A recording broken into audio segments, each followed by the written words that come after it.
Tere taas, armas R2 kuulaja. See on Keegi Kultuur ja mina olen Kärt Puum. Tänases videoretseptis näitan teile, kuidas teha kiireid kurke ehk kiirmarineeritud kilekotikurke. Kilekotikurkide retsept on ülilihtne. Põhilise töö teeb sinu eest ära kilekott ja külmkapp.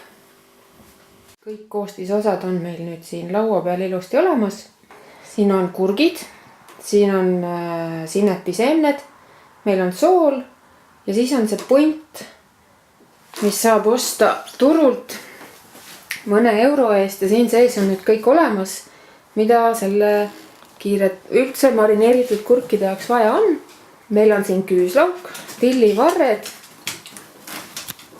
mädarõikalehed. Kõigepealt peaks kurgid panema jäävette likku umbes 8 kuni 12 tunniks.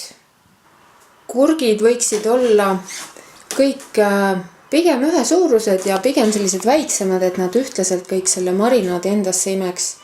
Ja mida väiksemad on, seda kiiremini nad ka valmis saavad. Kiirmarineeritud kurkide ehk kilekotikurkide jaoks on kõige mugavam kasutada krippkotti. Siis on neid kurke mugav ja mõnus ja hea lihtne vahepeal masseerimas käia. Kui kurgid on nüüd jäävees paar tundi ära ligunenud, siis on järgmine etapp nendelt otsad ära lõigata. See on hea selle jaoks, et siis kurk võtab selle maitseained veel kiiremini sisse ja kurke saab juba paari tunni pärast sööma hakata.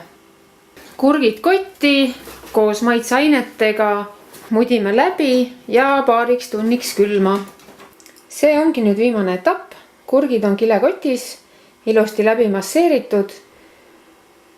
Aeg-ajalt võiks käia neid külmkapis veel ka paar korda ümber keeramas ja 2-3 tunni pärast on need juba valmis söömiseks. Nii lihtne see ongi. Head isu!